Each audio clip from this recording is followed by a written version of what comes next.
So the reason we give out this forward-looking statement is that Salesforce as a technology platform is rapidly evolving, and since Lightning Web Components is built by Salesforce, it is also rapidly evolving with a lot of features in the pipeline.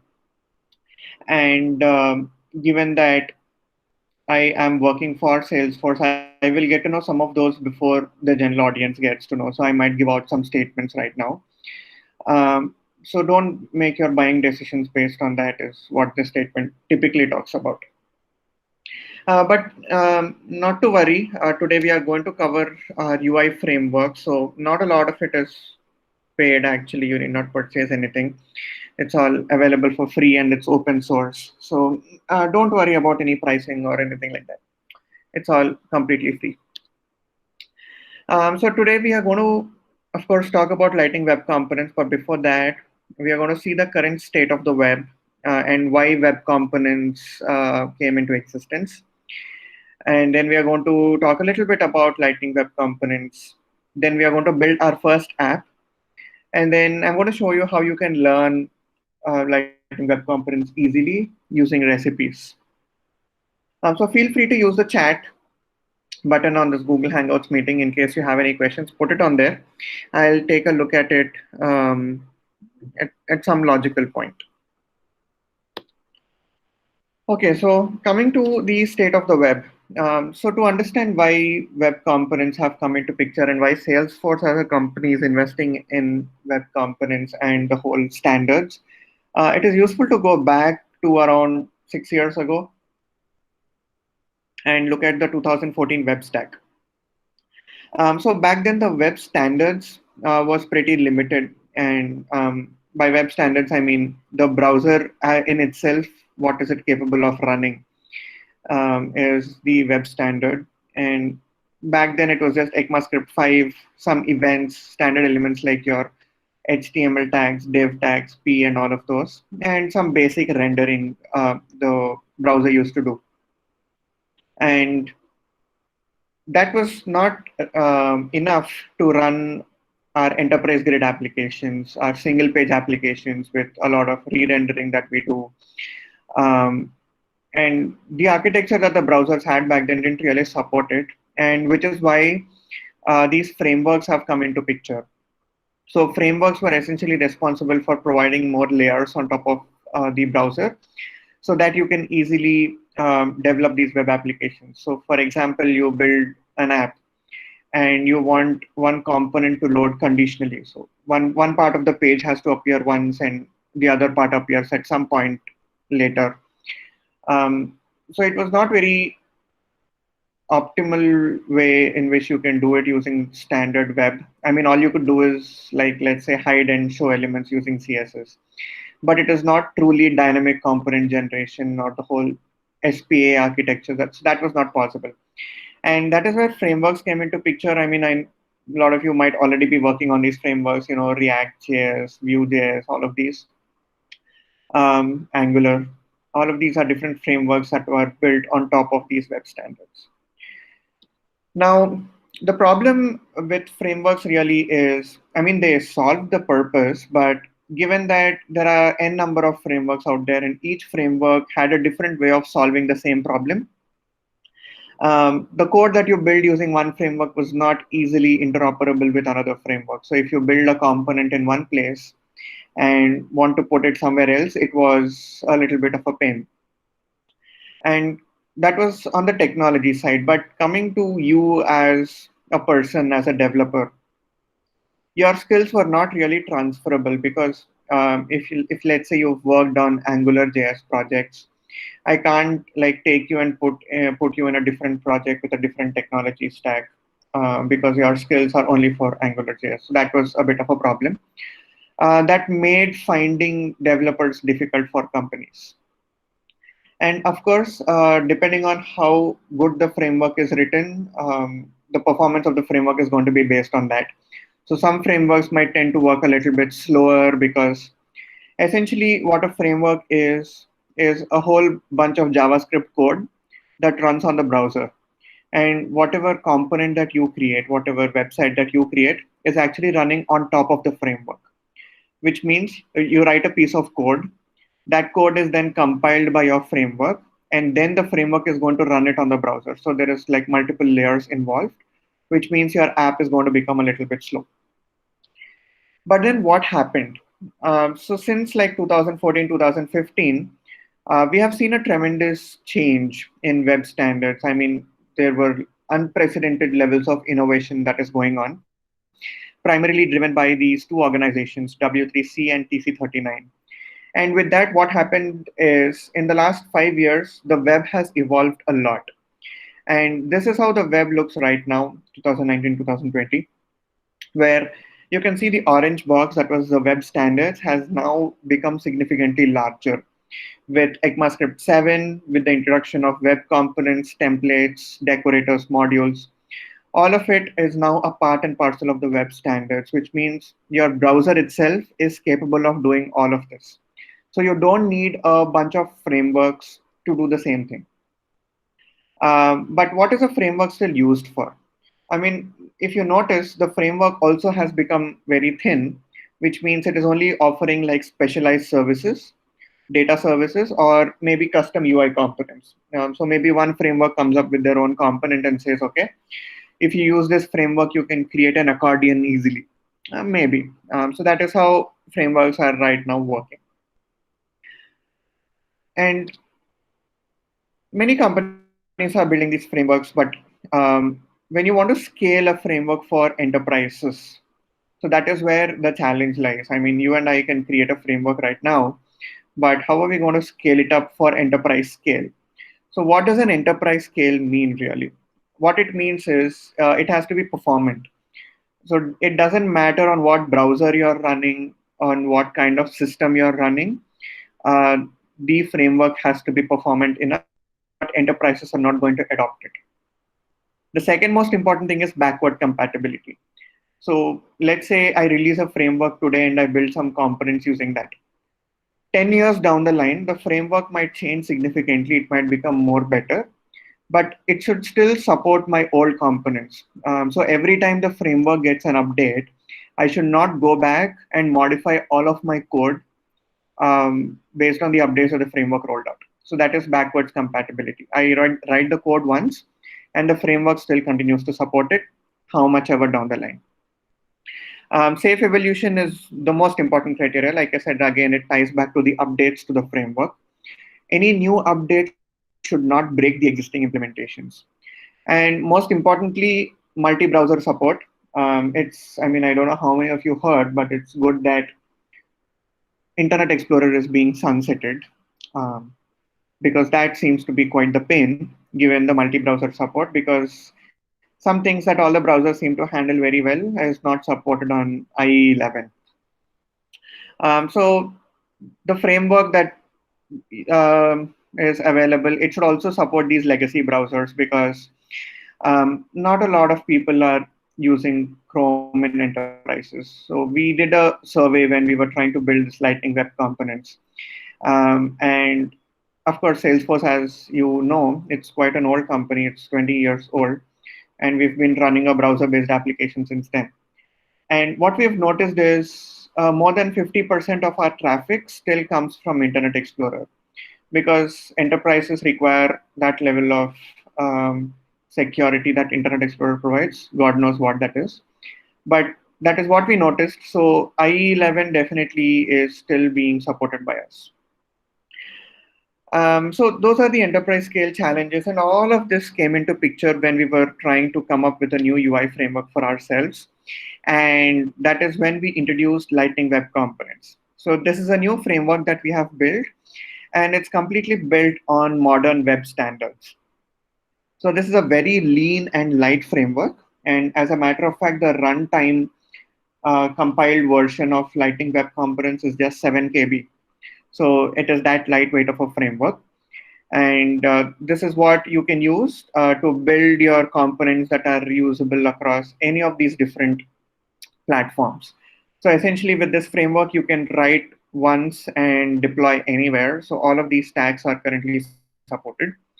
And you are using modern web standards. So we are not reintroducing any new concepts. We are not reinventing the wheel.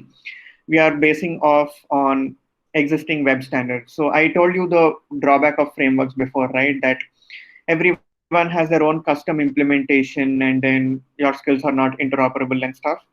With this framework, that goes away because you're essentially building web standards, and you web standards is the same everywhere, right? So that is why Lightning Web Components is very fast in terms of performance because everything is a standard, which means everything can directly run on the browser without the framework needing to do anything. So the code that you write is not sort of compiled down in runtime and then run on the browser. Whatever is the code that you write immediately runs at the lowest level possible. So it's very fast. And the best part about Lightning Web Components is it is open source, which means all of you can drive our roadmap by contributing to the code. You can look at all of our source code, see how things are implemented, learn about all of the concepts that we are writing down. And then, of course, like I said, you can submit issues, you can submit pull requests, and contribute to our roadmap. So that is in a nutshell about Lightning Web Components. So I'm going to show you the website and all in a little bit. lwc.dev is where you can go and start building it right away. Now, this is the same framework that we are already using on our own Salesforce platform. So like I showed you, the Lightning Web Components framework is platform agnostic. It can run on any platform. So we are using the same thing to run on Salesforce as well. But on top of Salesforce, we have built our own abstractions, which I'm not going to get into because this is just about the UI framework. Now, our LWC architects. So by the way, Lightning Web Components, in short, we call it as LWC because it's easier to spell out. So the architects who built Lightning Web Components, they say their goal is that the framework should eventually disappear. So like you can see right now, the framework, you might ask, what is the framework exactly doing if it is built on top of web standards? So the framework removes most of the boilerplate code that you need to write. So in case right now, if you want to create a web component, the standard web component, there is a bunch of boilerplate content that you need to write, like close to 10 lines of code. You create a custom element, you define its constructor, and all of those. And finally, that is just how you define a web component. But then, like I told you, an enterprise grade web component needs to be backwards compatible. It needs to run on all the browsers. And some technologies like Shadow DOM and all don't yet work on Internet Explorer. So we have added the required polyfills. So the framework is going to take care of doing all the polyfilling. You just write a piece of logic that you want on web standards, and then the framework is going to take care of making it compatible across everything. Now, the goal really is as and when all these browsers start becoming more and more compatible with modern web standards. So, for example, now if Internet Explorer, nobody is using it, and there is no need for us to polyfill something, then the polyfills will be removed from the framework, which means the framework will shrink more and more with web standards adoption, and eventually it might disappear. So that's the end goal, anyways. Now, truly, with this framework, you can use any of the tools that you are used to. You need not learn anything new. So, for example, you build a project using Lightning Web Components. You can actually build the project with, like, let's say, Webpack or Rollup. Any of the standard configuration that Webpack and Rollup provides, you can actually use that to build out your projects. And then since it is entirely a JavaScript framework on the UI, you can write test scripts and all for it using the Jest framework. Then any of your quality control tools that you have that you can use. And finally, you can deploy it on any of these platforms, including Salesforce. And any CI/CD process that you want. If you want to use Circle CI, you can do that. If you want to use GitHub Actions, you can do that. So basically, because our framework is open source, we are compatible with almost all the open source community. We are talking to a lot of developers. We are getting their feedback. So in case you decide to start using it and you have your own feedback, definitely, like I said, it's open source. Just go ahead and create an issue and we'll help you with it. So with that, that was enough theory, I think. So let's actually go and look at a demo. So this is the website for Lightning Web Components, lwc.dev, pretty simple to remember. So this website is your like one-stop shop to get to know everything about web components. Like I said, lightning fast, 7 KB runtime, all of your modern web standards and all of it. Now here is where is the GitHub AutoCAD icon. You click that and you'll actually go to the open source repository of LWC. You can see this is our framework. You can submit pull request issues. Like you see, this is a very actively maintained framework. So you also have the guide in here. So in case you want to go into the documentation of how it works, this is the guide. Everything is sort of detailed out. I'm going to give you a high level overview today. That should set you up with all the basics so that you can go and understand all of this pretty easily. Now, the best way to get started, of course, is using this tool. So npx create LWC app. My app is the command that you run to create a basic project with Lightning Web Components. So you just put that in your terminal. And the reason we recommend you use this command instead of like downloading the create LWC app is this is also an open source scaffolding tool that we have built to create Lightning Web Component projects. And this tool keeps getting a lot of updates. And every time, instead of you having to run update operations for this package, just run it directly from the registry of npm. I mean, npx create LWC app is one way of doing it, or you can say npm init LWC app. Different ways of doing it. Now, the reason I'm showing you this command is this command doesn't just create a scaffolding right away. It gives you a bunch of options on what is the setup that you want to do. Ideally, you can choose a simple setup, but since I want to show you all of the options that are involved, I'll say N. So you give basically a package name for npm. Primarily, what this means is, let's say you build a bunch of components and you're running it on your own website, and you decide you want to share these components with somebody else and you want all the broader community to make use of it. You can push all of the built Lightning Web Components onto the npm package registry, and others can actually use the pre-built components that you roll out. So that's why you give the package name. A basic description for your project, I'm going to go with the defaults for now, whoever is the author, and the package manager. So you can either choose between npm or yarn, depending on whatever you're comfortable with. And here is where it gets interesting. So the type of app you want to create is going to define the project structure that gets created. So you can create a standard web app, or you can create a progressive web app or an Electron app. So that means once you build a Lightning Web Component and you select progressive web app, you can actually run it on your own desktops and it is going to work offline and all of it. Basically, depending on the option you select, the scaffolding tool is going to create the required project structure. It's going to create all the boilerplate code. For example, if you would have chosen PWA, it's going to add the boilerplate code for creating a service worker and all of that. And like I said, creating the bundler, you can actually build your project with either Webpack or Rollup. You can choose to use TypeScript or JavaScript when building web components. Let's choose JavaScript. And finally, Lightning Web Components, I mean, as a framework, it is just a UI framework. But whenever you're creating this project, you can also actually set up a backend Node.js Express server and write any of your backend logic over there. I mean, this is just a way to create a full-fledged project and not just a front-end project, right? So we are going to go with no for now. And as you can see, this is the project structure that gets created.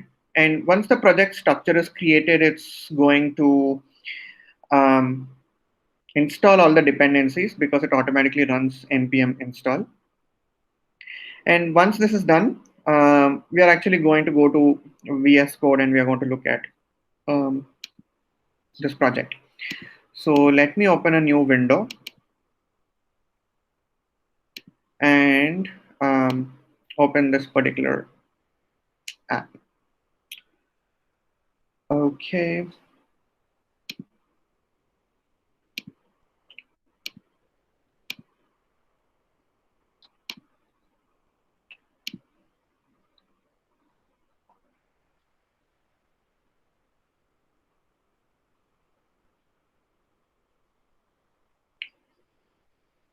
So, yep, this is the app that gets created. This is the project structure. The SRC is going to have all the files that you need. I'm going to talk about it a little bit, but let's look at the project structure first. First, looking at package.json. So this is essentially a Node.js project without the Express server, that is. So it has only the front end. And the package.json has only one dependency if you look at it. It's called LWC services. And this is very intentional because um, we have implemented all of the required dependencies inside LWC services. So things like the LWC engine, the LWC compiler, or if you want Webpack. So all of those different things that are needed for you to build your project, instead of you having to maintain individual versions of all of those, we are bundling all of it together into one LWC services. You just need to update this whenever there is an update, and all of it is going to work. And then this is a bunch of um, configurations. And if you scroll down, here is where are the scripts. So these are all of the scripts that you can run. So in case you want to build your project, if you want to run your project locally, what are all the commands that are used is going to be present here.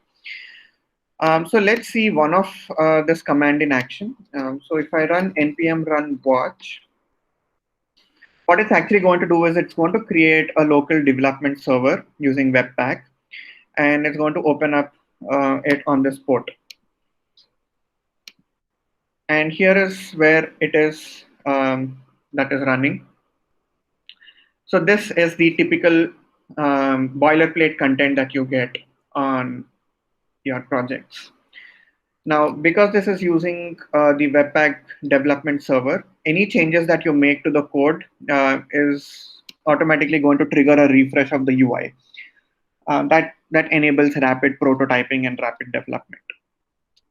So that's about the projects. That's about how you run it. Of course, you can run npm run build in order to build the project and come up with the final distributable files. You can explore all of these a little bit later. Now, coming to the actual source code, let's look at that. So you have the SRC folder in which, like any other web project, you're going to have an index.html, which is plain old HTML file. But what you notice here is my app. This is actually a custom element. So one of the standards about web components is custom elements, which means you can create a custom tag of your own. And this tag is the one that is going to contain all of your component logic. Now, because this is index.html and I'm defining a custom element, there is some amount of definition that I need to do for where that app is. Basically, I have this build custom element constructor that I'm importing from this component and defining my custom element. So you need not worry about all of this logic because it is all boilerplate. The moment you create a project, it's going to come to you. And if you see, you're importing your web component here. And here we say you're importing it from my/app.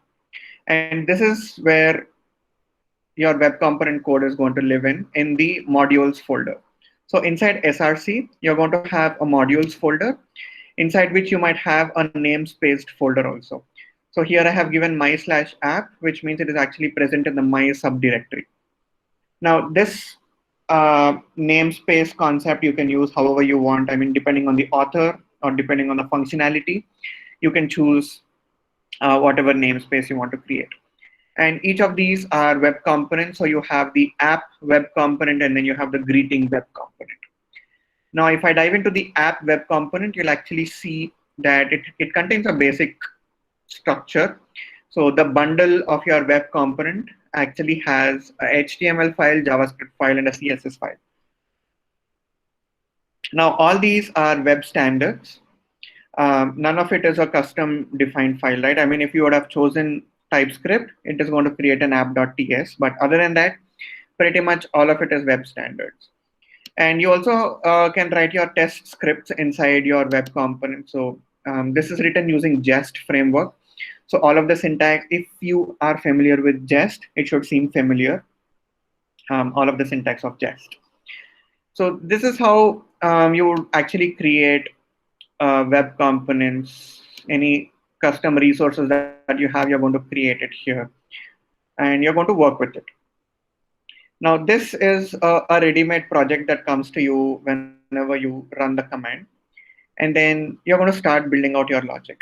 But but today, what I'm going to do is I'm going to make it a little bit easier for you to start learning all of it. So if you create this project and jump in right away to look at the HTML file and the JS file, you might be a little bit confused because this contains a lot of code, right? So we are going to look at tiny bits of examples, which we call as recipes, and that is how I'm going to explain all of web components to you today. So for recipes, again, you can go to lwc.dev and you click on the recipes menu item.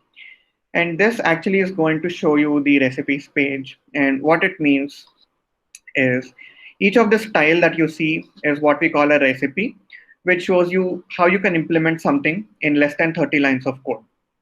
So for example, this is any programming you learn that you start with a hello world command. And then you slowly go to binding properties with the backend. And then you want to import third-party libraries like D3.js, how you would do that. So there is an example for each and everything in the recipes. And today, let's look at some of these recipes. So before that, let me quit the local server for recipes. For the app that I created. And this is the recipes app. Again, recipes is also open source. You can just click on view source and you'll be taken to the GitHub repository for the whole recipes project. So just go to the root folder and download it and start using it right away. So this is the folder. Again, let me run npm run watch.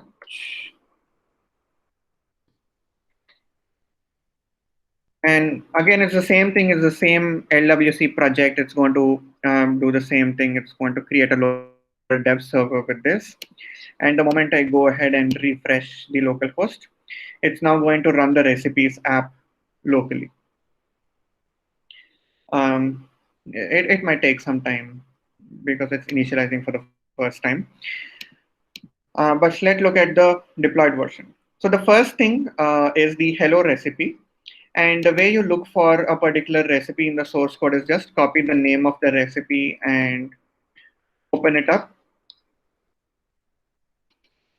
And you're going to see that, again, it is in the SRC folder. In the modules folder, there are now multiple subfolders. Previously, you have just seen the my folder, but this time we decided to create a recipe namespace where all your recipes are going to live. So here we have the hello folder. So essentially every folder is a web component. Now inside that you have two files. One is the HTML file and one is a JavaScript file. And let's look at the JavaScript file first. Now this is a very simple ES6 JavaScript file where you have the import statement and you're going to import the lightning element from the LWC module. So again, modules, classes, all of it is a part of the latest standard specification. This is nothing new that we invented. And the way you create a web component essentially is to define a class for the web component. And because we are building some amount of layer on top of web standards, like let's say accessibility and backward compatibility, polyfills. So you're going to just extend the lightning element for that, and it's going to add all of that boilerplate content for you. And then you define a property in your JavaScript file. This is just like any other variable you define in a class. Now, this is again all web standards, nothing out of the blue. And here is your HTML file. So your HTML file is going to start and end with the template tag. And again, template is not something we invented. It's a part of the HTML5 specification, which allows you to create reusable pieces of code. So within that, I have my standard div tags, and then I'm using hello greeting. And this is the way you bind a property from the JavaScript file to the HTML file. So anything that you write over here is automatically bound using this curly bracket syntax. So that is why once you run this, and let's actually look at it locally. It's going to say hello world, and world is something that is defined in your JavaScript file. Now let's look at a little bit of a complex example. So in the hello binding, I have my same hello world, but now I have a text box over here which contains the text world. Now, whenever I change the text in this text box, you'll notice that the greeting message automatically updates. Right, now, how is this possible?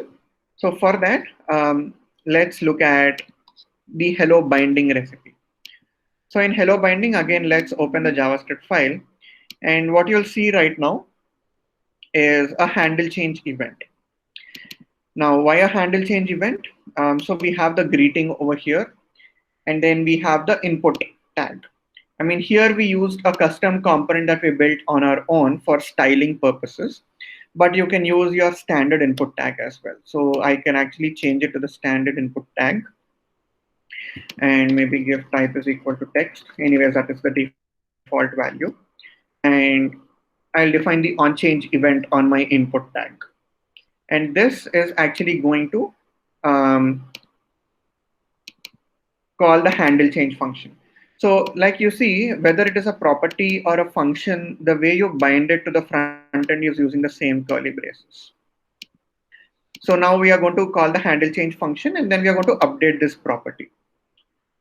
Now the behavior of every property in Lightning Web Components is it is reactive by default, which means whenever the value of a property changes, the UI automatically gets re-rendered. So that is what is exactly happening here. So like you see, um, whenever you change the value of this property, it's going to update this value. Um, so that is hello binding. Um, so I defined it as on change, which means I need to click outside the box. I could give on key up and then it works. So that is basically how the concept of reactivity works. So there is nothing you need to do to explicitly re-render your screen. Now the next thing we are going to look at is the conditional rendering. So once you've defined your component, the next logical step is to conditionally render elements. And right now you see there is a show details checkbox, and it's saying not showing details. But the moment I click on this checkbox, it's saying these are the details. So essentially, based on what I'm checking here, based on the value that I'm giving as an input, I'm able to conditionally render elements. So let's look at the code for that. In hello conditional rendering, again, let's go to a JavaScript file first. And here we have a Boolean property. So instead of a string, we have defined a Boolean value that defines whether a section has to be shown or not. And the handle change, again, it is the same thing. You click a checkbox, the handle change gets fired, and then the property value gets updated. But if you look at the HTML file, here is where it gets interesting. So all you need to do to conditionally render an element is define a template tag and give this directive as an attribute called if true, and you bind it to your JavaScript property. So if this property evaluates to true, then you show these details. If the property evaluates to false, then you show these details. So that's how simple it is. And since all of these properties are reactive by default, the moment you change this Boolean property from true to false, the LWC engine is going to evaluate both of these and determine which one to show. So that is how you render things conditionally. And to sort of close the loop on the basics, finally Iterator. Now this is the next most logical thing. Hello for each and Iterator, both of these are the next logical thing that you do, which is loop over a list of elements and show it. So for example, on your Facebook feed, if you want to build such a thing using Lightning Web Components, you want to iterate over all of your items in the feed and show one component for each feed item.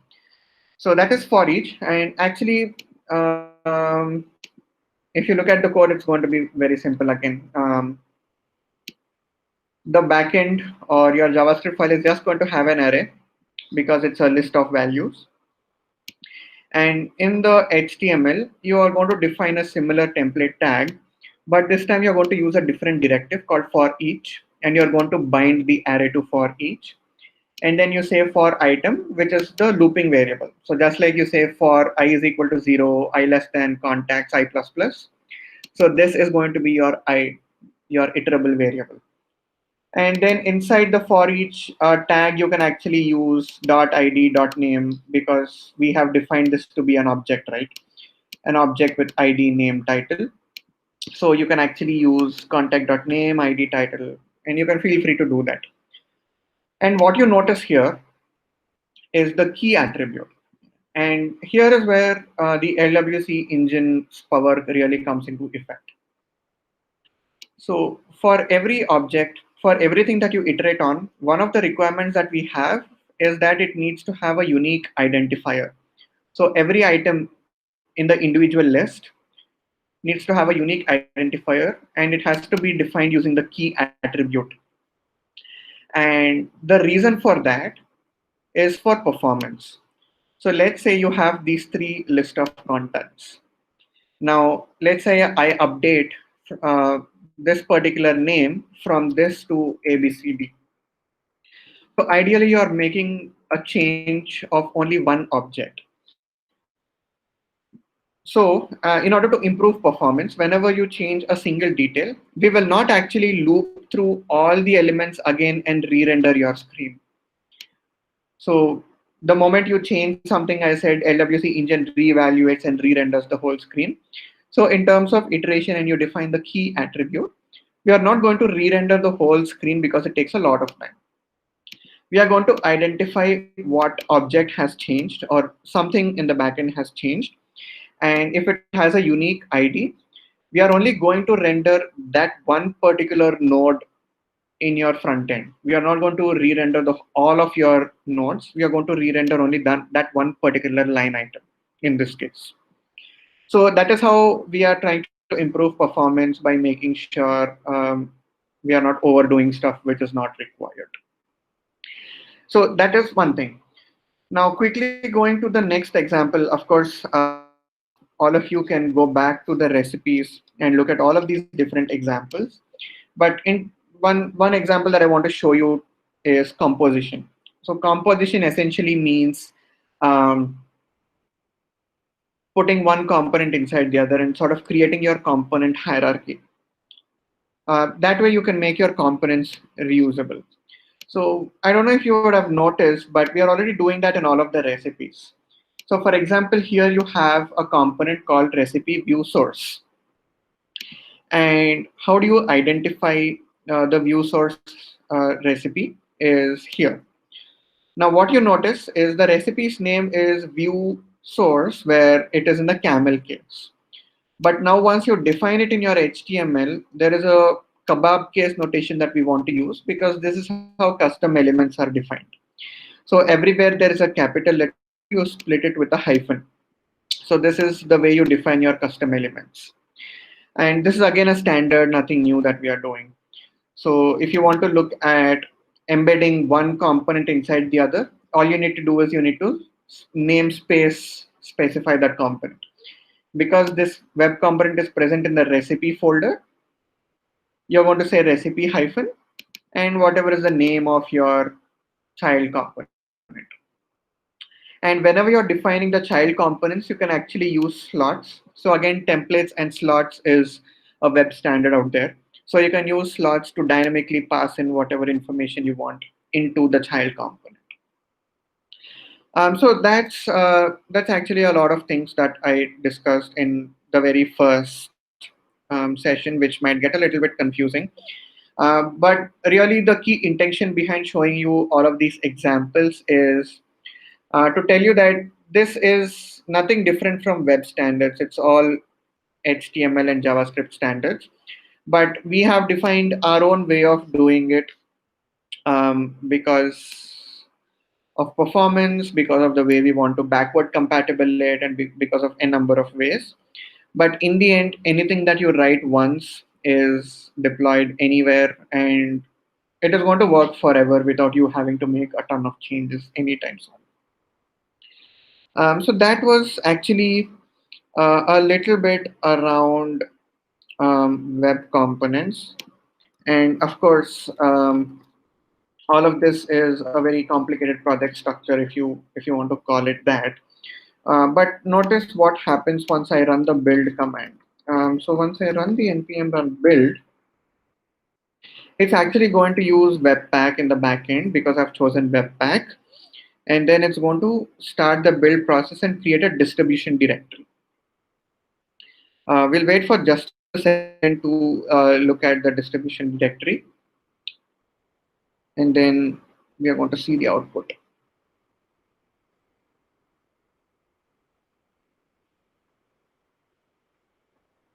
I mean, this is a big project, so it's taking some time. I should have actually run this on the simpler project which was there before this. Yep, anyways, the build is created. You can see that a new distribution directory appears, and there are only 4 files. So other than your static resources that you serve out, like your images and styles, there are only these bunch of different files. So you go to index.html, and you'll see that we put a lot of stuff in here, but in the end, it is just the 3 JavaScript files that are going to be there. And you'll notice these are kind of like numbered. So 0.app.js, 2.app.js. This is because, again, to improve performance, we want to progressively load these script files. So this is actually going to denote what is the most important script file to actually do your first paint on the screen. And once your first paint on the screen is done, then the remaining files start getting loaded and all of that, again, to improve performance. So all of the modules that you have written, so like you can see in this very big recipes project, we have different folders and a bunch of different web components. All of it is going to get bundled into these 3 files: app.js, 2.app.js, and 0.app.js. So all of it is again minified to conserve space, but in the end, it is just a HTML file and a bunch of JavaScript files, which means you can actually take this and deploy it anywhere that you want. Anything that is able to run HTML and JavaScript can actually run this web component logic. So whether that be a progressive web application, whether that be AWS, Google Cloud, GitHub pages, anything and everything that can run HTML can easily run the distributed version of your project. So that is, in a nutshell, all about Lightning Web Components. I mean, in the agenda, I told you we're going to build our first app, and then we're going to look at a few recipes to see how Web Components works under the hood. Um, so we launched this Lightning Web Components in May 2019, and since then we've had over 6,000 weekly npm package downloads. That means every time you run the npx create LWC app command, that is. So weekly, about 6,000 plus people have been running it. And close to 5 million Lightning Web Components have been created as of February. I mean, after that, I didn't take the metrics. But by the time of February, around 5 million web components were created, and our customers are loving it. So I'm hoping all of you can adopt it as well. So something fun that we are trying to do in the recent times, it is not just apps, but we are also trying to build games with Lightning Web Components. So I don't know how many of you know this popular online quiz game called Kahoot. We have rebuilt all of that using Lightning Web Components, and we are running it in all of our local events. Then the planning poker app that you use for estimations is again built using Lightning Web Components. Then some fun games like chess or the snake game. Again, we've built it with web components, and the snake game in special, it doesn't actually use the HTML5 canvas. It uses plain old Lightning Web Components, the template tags that I showed you, the iterator, the conditional rendering. All of it happens to build the snake game without using a hint of external things like canvas and stuff. So pretty performant. I mean, if we are able to run games, it is faster. So that is at a very high level about Lightning Web Components. And in case you want to get started with learning Lightning Web Components right away, you can go to sforce.co/learn-LWC. That's actually going to show you all of the documentation, give you curated content and all of that. I mean, of course, this is one place in which you can learn. The other thing is through lwc.dev is another place where you might want to learn Lightning Web Components. And this takes you to our online free learning platform called Trailhead. Again, pretty nice gamified way of learning web components. So that was pretty much about it. So what I'm going to do is now I'm going to go ahead and take some questions. So in case you have questions, I'm going to now look at them. Feel free to ask more questions by the time I answer all of this. It asks for an Express server setup. Is that required? So it is completely up to you. If you want an Express server in the backend to write any integration logic to surface your data, you can create it. But if not, it can still run without an Express server logic.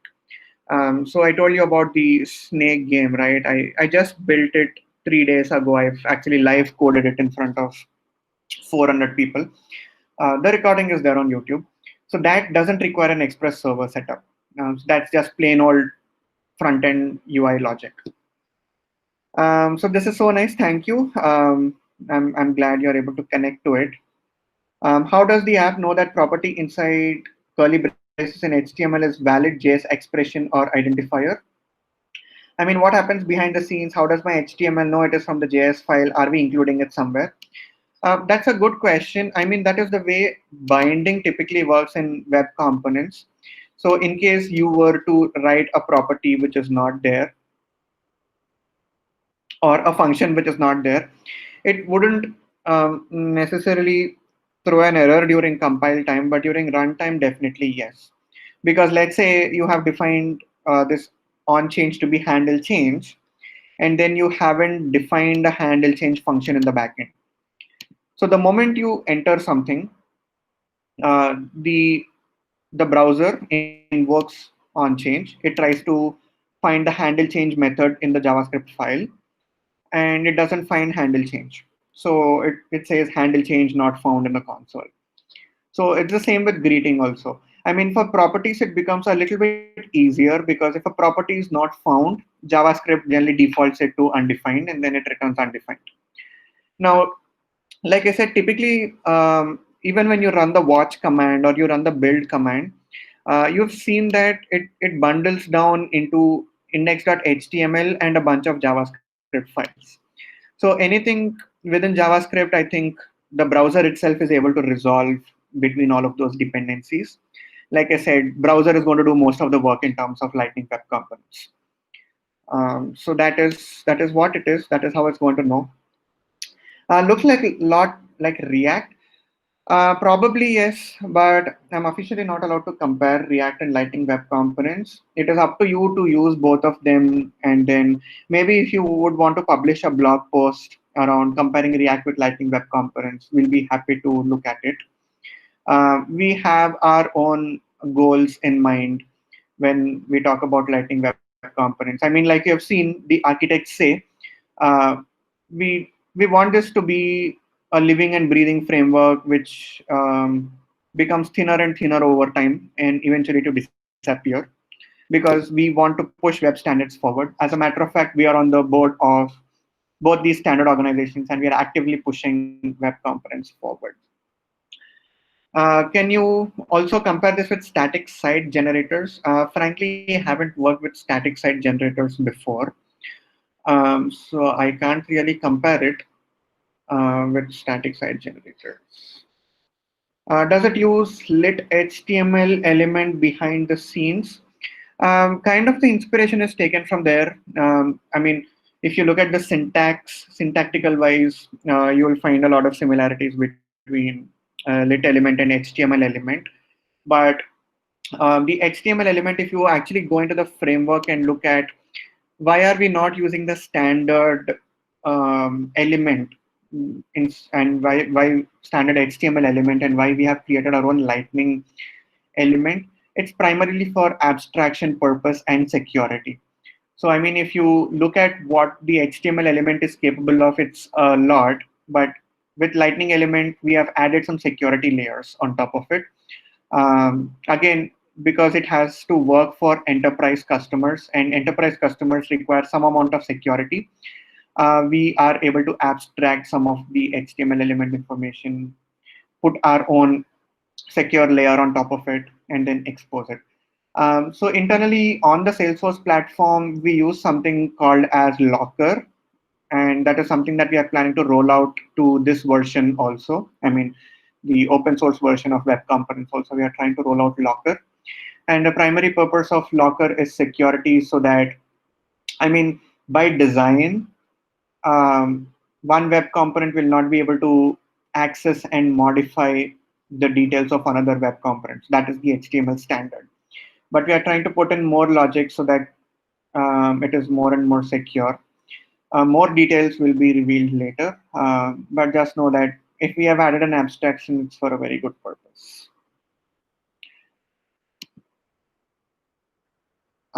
So browser helps us compile the JavaScript expressions in HTML. So the browser doesn't really compile anything. So the moment you run the build command, the LWC compiler is going to compile down everything into standards. So including all the polyfills that you have, any logic that you write. So let's say you have imported a third-party library. So for example, um, let me show you third-party libraries. So let's say you're using a third-party library like Chart.js, and you're actually adding Chart.js to your npm project by running npm install, and then you have written require and all.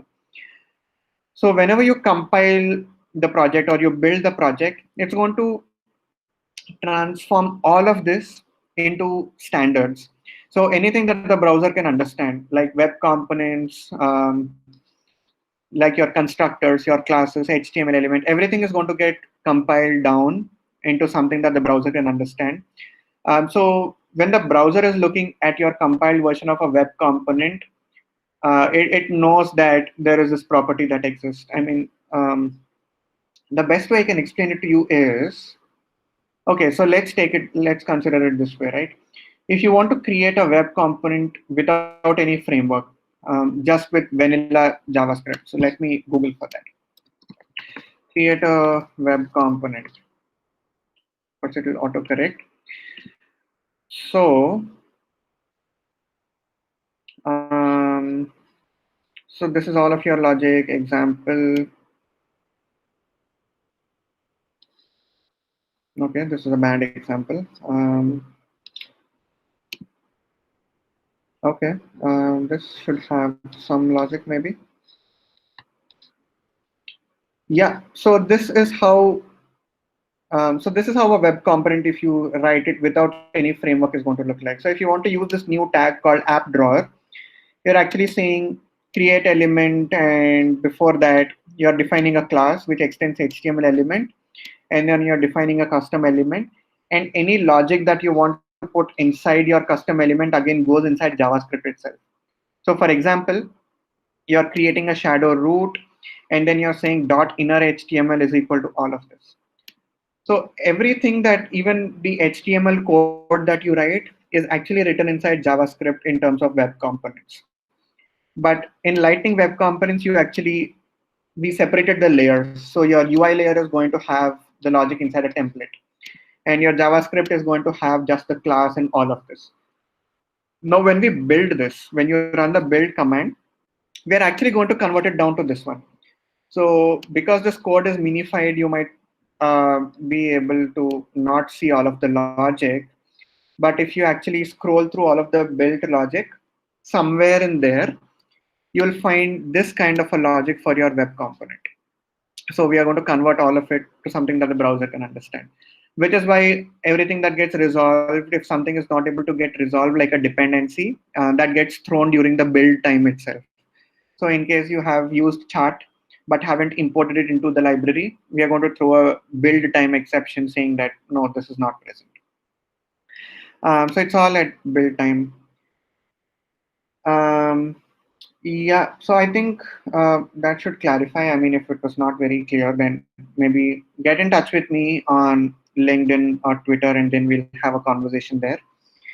But I see no other questions. If there are no other questions, then I would like to thank all of you for taking the time out today to come and attend this session. Hopefully, you have seen some benefit out of Lightning Web Components. Definitely try it out at least in your personal projects and let us know how it works. Thanks, Aditya, for the session. It was actually a pretty good session. Um, I hope that a lot of you who have attended have uh, found a better understanding of what Lightning Web Components is and what you can do with it. And I hope that you continue exploring it, learning more about it. And I think Aditya, as you said, you can reach out to him directly if you want on LinkedIn or Twitter and ask him questions. So before we end the session, I wanted to just show a couple of things. Aditya, if you can turn off your presentation. Oh yeah.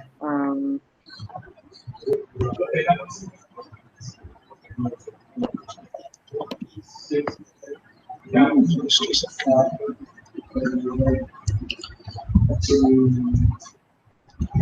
So Aditya has shared his LinkedIn profile link on chat, so you can check and follow him, and you can reach out to him directly if you want. So we have, as I said in the beginning of the session, we are looking for speakers actively, right? We have this form. If you go to bit.ly/hyd-tech-speakers, then you should be seeing this form. This form is shared by pretty much all the developer communities in Hyderabad. And if you're interested in speaking on any topic, if you are a professional software developer from any background, any topic, and you want to just share your knowledge with the community, you can fill this form and submit it, and Codaplex or any other community can reach out to you directly, basically. So this the submissions of this form are shared among all the communities here in Hyderabad. The next thing is we have a pretty active chat room for the community, Codobase community, and the link for joining the chat room is this. So if you're not already part of it, you can go to chat.codoplex.org. That's the invite link, and you should be able to log in. So we use Discord for our communication. So this is our chat room, Codoplex chat room, and you will see all our channels here. The general jobs channel where we post job openings, any job opening from any company posted here. We have discussions, questions are asked, and people share stuff and help each other out. Off-topic conversations, upcoming events, open source conversations, and then we have technology-based, focused kind of conversations, right? Because Codaplex as a community is not focused on any one technology, but it's cross-domain. So we have cloud-native focused channel, AI, data science focused, decentralization, information security focused. So you can share stuff across these channels, and you can ask questions across these channels. So make sure you join this chat room. The link for that is chat.codaplex.org. And finally, I would like to mention our crowdfunding campaign one last time as well. If you felt like this session or any other session that we are organizing and the overall community work that we are doing is helpful for you personally and you want to support it, do consider contributing to the foundation. You can go to donate.codoplex.org and you should be able to see the link to the crowdfunding campaign we are doing. So if you go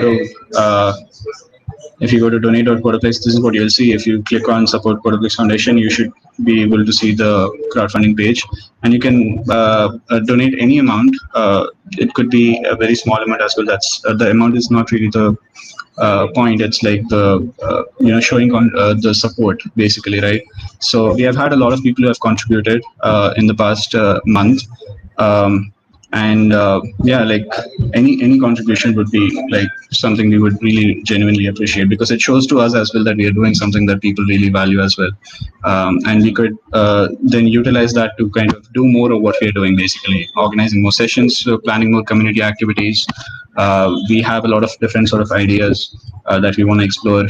For the next 1 to 2 months, we're planning to do a lot of sessions around open source, showing people how you can build your career as a professional software developer by getting into open source, contributing to open source software, That is something that we are exploring, and more cloud native kind of sessions, and we are planning more cloud native focus sessions, some data science sessions as well, ML and data science sessions, and we have a lot of ideas. We are also interested in planning a podcast as well, podcast, just talking to people from the community or from the industry sort of thing. So there's a lot of ideas and stuff that we want to do, and if you would like to support us in doing all of that, you should. We would really appreciate if you could check out our crowdfunding campaign and contribute anything that you're comfortable with. So thank you everyone for joining for this session, and we hope to see you soon for our. We'll be announcing our next one very soon, I think. So you can check out, if you're not already there, you can check out our meetup group on meetup.com/Codaplex, and you'll get the announcement there for our next session, our next meetup, online meetup. And of course, we'll also be announcing it in our chat room as well, so you can check things out there as well. So thank you everyone for joining. See you.